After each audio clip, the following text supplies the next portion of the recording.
تو یہی ہندوستان کا راجا، ہمارا خواجہ، ہمارا مہاراجا پہاڑوں میں عبادت کر رہا ہے. میرے غوث اعظم نے کہا یہ میرا قدم اولیاء کرام کی گردنوں پر ہے. بات ابھی قدم کی کروں گا، سر کی بات تو بعد میں کروں گا اگر ٹائم ملے گا تو. بغداد کی مسجد جامع میں کہتے ہیں میرا یہ قدم اولیاء کرام کی گردنوں پر ہے.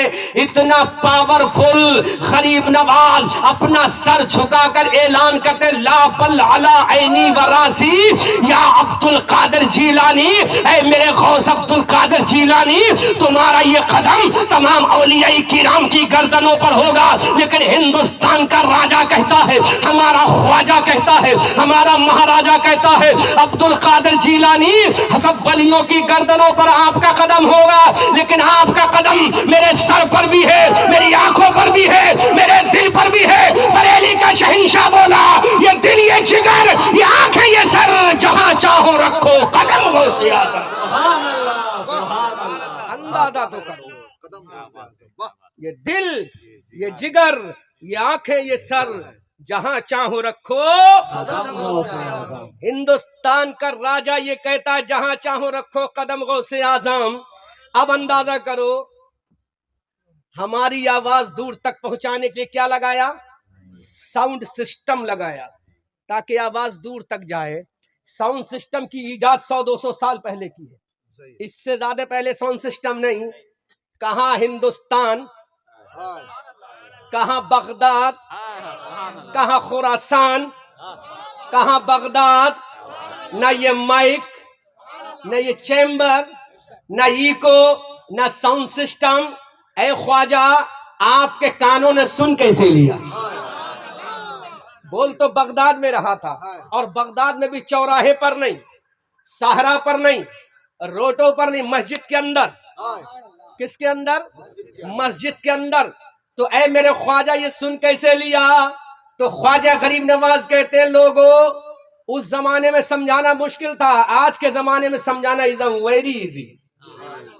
آج کے زمانے میں سمجھانا 21ویں صدی ہے، سائنس کا زمانہ ہے، اور سائنس آج اتنی ٹیکنالوجی آگے بڑھ چکی ہے کہ انسان کو حدیث کے حوالے کی ضرورت نہیں، سائنس کے حوالے کی ضرورت ہے. کس کے حوالے کی ضرورت؟ سائنس کے حوالے کی ضرورت ہے.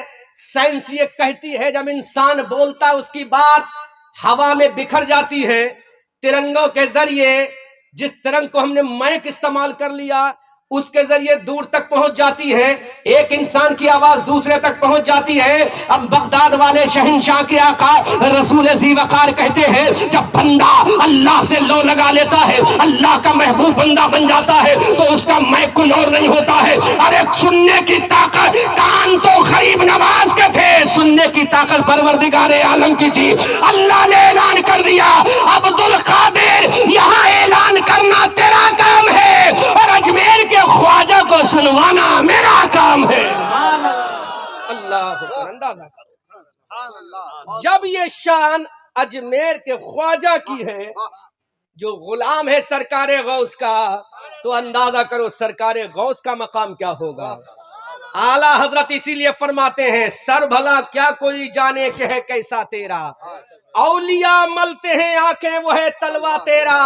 اب کسی بھی سلسلے کا ہو اگر وہ ولی بننے کا دعویٰ کرتا ہے، ولایت کا علم بردار ہے، ولایت کا جھنڈا اٹھاتا ہے، اللہ کے عزت و جلال کی قسم غوث اعظم کا قدم اٹھانا پڑے گا، غوث اعظم کا تلوہ لینا پڑے گا، اپنے سر کو غوث اعظم کے قدموں میں جھکانا پڑے گا، کیونکہ غوث اعظم کی عظمت وہ ہے. کتاب کا حوالہ نوٹ کرو، کتاب کا نام ہے زبدۃ الاثار، رائٹر کا نام ہے علامہ شیخ عبدالحق محدث دہلوی. یہ اعلیٰ حضرت سے بہت پہلے کے بزرگ ہیں. یہ فرماتے ہیں اپنی کتاب میں لکھتے ہیں حضرت شیخ ابو محمد قاسم بن عبید بصری رضی اللہ تعالی عنہ کی ملاقات حضرت خضر علیہ السلام سے ہو گئی. ابو محمد قاسم بن عبید بصری فرماتے ہیں کہ میری ملاقات حضرت خضر علیہ السلام سے ہو گئی. میں نے حضرت خضر سے پوچھا، بڑی پڑھی لکھی بات بتا رہا ہوں پڑھے لکھے لوگوں، حضرت ابو محمد قاسم بن عبید بصری کہتے ہیں کہ میری ملاقات حضرت خضر سے ہوئی. حضرت خضر سے میں نے پوچھا اے خضر ذرا یہ بتاؤ پورب سے لے کر پشچم تک، اتر سے لے کر دکن تک، اوپر سے لے کر کر نیچے تک، دائیں سے لے کر بائیں تک، اس زمین کے اوپر،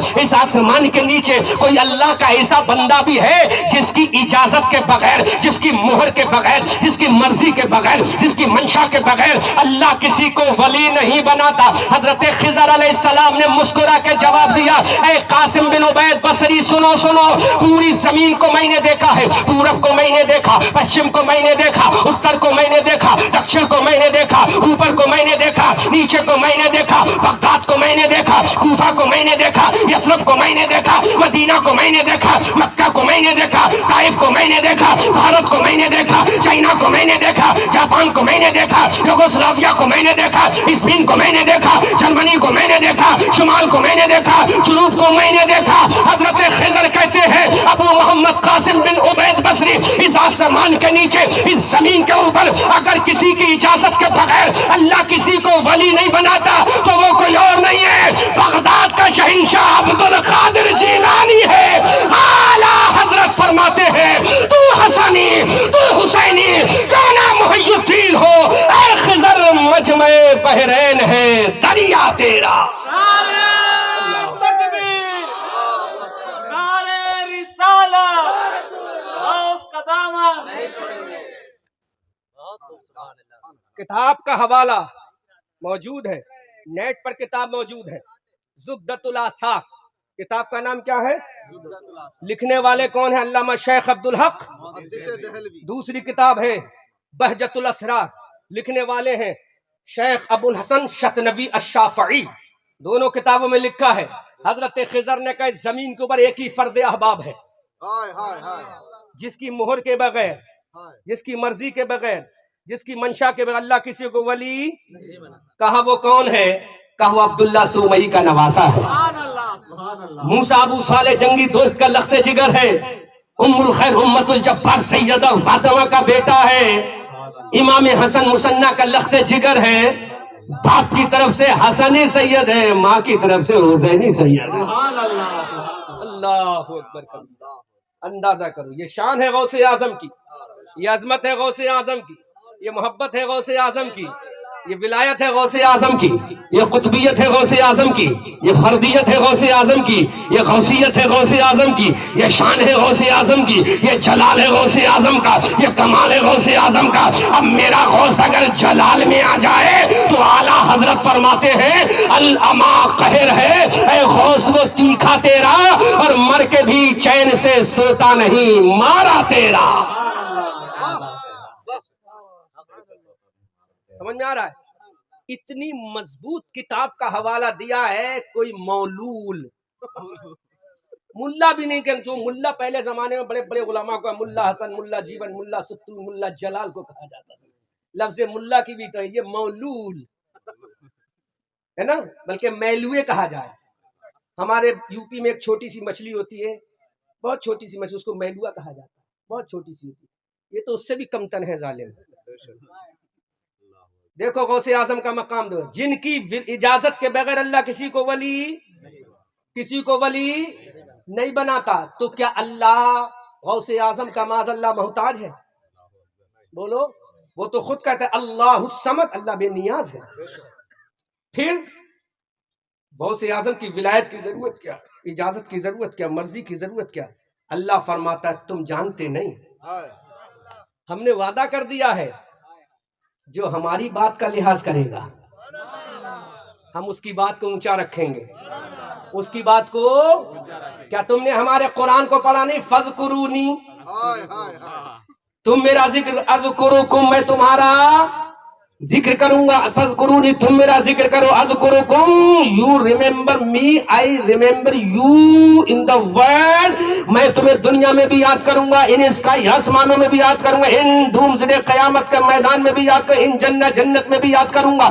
اس لیے میرا غوث جب پیدا ہوا تو اللہ کا ذکر کر رہا ہے، غوث اعظم چل رہا ہے تو اللہ کا ذکر کر رہا ہے، غوث اعظم کی عمر 10 سال کی ہو رہی ہے، اللہ کا ذکر کر رہا ہے، غوث اعظم 18 سال کے ہو رہے ہیں، شہر جیلان کو چھوڑ کر بغداد جا رہے ہیں، اللہ کا ذکر کر رہے ہیں، علاقہ طبرستان میں پیدا ہونے والا اللہ کا ذکر کر رہا ہے، خراسان کی پہاڑیوں سے گزرنے والا اللہ کا ذکر کر رہا ہے، بغداد کی جامع مسجد میں کھڑے ہو کر اللہ کا ذکر کر رہا ہے، برج اجمی میں 11 سال تک بغیر کھائے پیے نماز ادا کر رہا ہے، 40 سال تک عشاء کے وضو سے فجر کی نماز ادا کر رہا ہے، تو رب نے کہہ دیا ارے اتنی محبت جو ہم سے کرے گا تو اتنی محبت کرنا عبد القادر کا کام ہے، اس کی مرضی کے اشارے سے ولی بنانا میرا کام ہے۔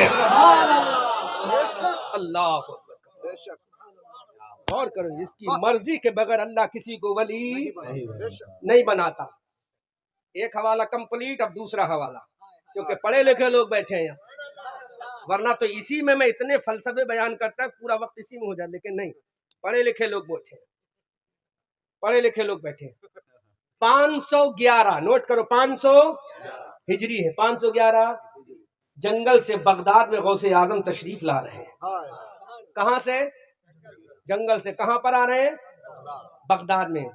ہجری کتنی؟ 511۔ 471 یا 70 ہجری میں غوث اعظم پیدا ہوئے، 470 یا 71، دو روایتیں ہیں، ہسٹری مختلف ہو سکتی ہے نا، تو 471 بول لو یا 470 بول لو، میں پیدا ہوا 511 ہجری کا واقعہ ہے۔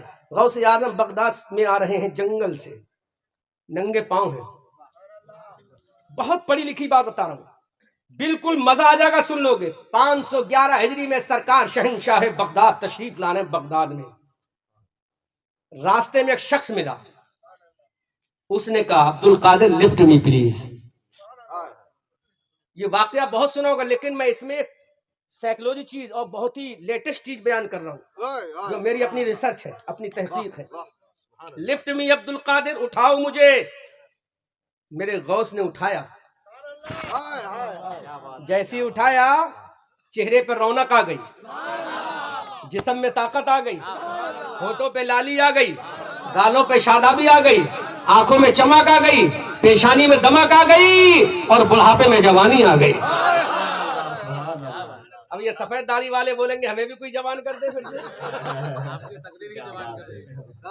لیکن یاد رکھو کوئی برا نہیں جائے گا جنت میں، الحمدللہ ہم جیسے جائیں گے، ہم جیسے جوان جائیں گے۔ تم بھی دیکھ لو سفید آدھے ہو چکے ہو، ہے نا، ابھی تو کالے والے جائیں گے سب انشاءاللہ۔ اب یہ بیچارے روئیں گے، ہم کیا کریں بھائی؟ ارے پریشان مت ہو، 70 حوریں مل جائیں گی، ہاں 70 حوریں ملیں گی۔ وہ سن تو نہیں ہے کہیں ادھر بیٹھی ہیں؟ دیکھو بھائی بچا لینا مجھے، کافی اس میں کہیں گے مولانا آ گئے ہمارے شوہر کو بگاڑ کے جا رہے ہو۔ 70 ملیں گی، 70 کتنی ملیں گی؟ اور وہ بھی کیسی؟ حدیث میں آیا ہے 70 جوڑے پہنی ہوں گی، پھر بھی پنڈلی کی سفیدی دکھتی ہوگی۔ حدیثوں میں آیا ہے اگر جنت کی ایک حور دنیا میں جھانک لے تو اس کی خوشبو سے پوری دنیا بے ہوش ہو جائے گی۔ ایسی 70 عورتیں ملیں گی اللہ، لیکن ملیں گی کسے؟ بے نمازیوں کو، جس نے عشاء نہ پڑھی ہو اسے، جس نے فجر نہ پڑھی ہو اسے، جس نے مغرب نہ پڑھی ہو اسے۔ اللہ کے عزت و جلال کی قسم اگر یہ 70 حوریں ملیں گی تو ان بدر کے شہیدوں کو ملیں گی جنہوں نے فجر بھی پڑھی ہے، گردن بھی کٹائی ہے، ظہر بھی پڑھی ہے، گردن بھی کٹائی ہے، عصر بھی پڑھی ہے، گردن بھی پڑھائی ہے۔ اگر یہ 70 حوریں ملیں گی تو کربلا کے شہیدوں کو ملیں گی جنہوں نے اعلان کر دیا مولا اپنی بیوی کا پیار کو چھوڑ کر، اپنے بچوں کی عقیدت کو چھوڑ کر، اپنے بہن بھائیوں کی عزت کو چھوڑ کر مولا میدان کربلا میں آ گئے ہیں صرف تجھے راضی کرنے کے لیے۔ مولا گردن کٹانا میرا کام ہے، آگے سنبھالنا تیرا کام ہے، تو رب نے کہہ دیا پیارے شہیدوں ارے گردن کٹا کے آؤ گے تو 70 حوروں سے تمہارا استقبال کرا کر دلہن بنا کر اپنا دیدار کرا دوں گا اور بتا دوں گا جو دنیا میں میرا تھا قیامت میں میں اس کا ہوں۔ نعرہ تکبیر، نعرہ رسالت، شہدائے کربلا، شہدائے اسلام، مجاہدین اسلام۔ ہم نے تو عشاء بھی نہ پڑھی۔ کمیٹی والوں ایک بات کہوں، برا تو نہیں مانو گے؟ برا تو نہیں لگے گا؟ معافی چاہتا ہوں، برا نہ لگے، برا لگے تو یہیں کہہ دینا، لیکن برا نہ لگے۔ یہ جلسہ سجایا ہے نا، اگر عشاء کی نماز آپ نے نہیں پڑھی ہے تو آپ کو کوئی ثواب نہیں ملے گا، سب نے پڑھی ہے؟ ماشاءاللہ ماشاءاللہ، دیکھو بہت بڑھیا بات. مولانا اسماعیل صاحب گواہی دیں، اللہ سلامت رکھے. اور میرے بھائیوں، کمیٹی کے علاوہ جو لوگ یہاں بیٹھے جنہوں نے نہیں پڑھی ہے عشاء، ہاتھ مت اٹھانا، کیونکہ گناہ کا اظہار بھی گناہ ہے. ہاتھ مت اٹھانا، لیکن دل پہ یہ سوچ لینا کہ ابھی جیسی جلسہ ختم ہوگا سوئیں گے بعد میں پہلے عشاء کی نماز پڑھیں گے انشاءاللہ. پھر دیکھو غوث اعظم بھی خوش ہوں گے، رسول اعظم بھی خوش ہوں گے. پڑھو گے نا انشاءاللہ؟ اگر نمازیں پڑھ کے عشق رسول لے کر جائیں گے تو انشاءاللہ وہ 70 حوریں شہداء کو ملیں گی، تو 70 حوریں ہمیں بھی ملیں گی انشاءاللہ، ملیں گی انشاءاللہ. اب سنو،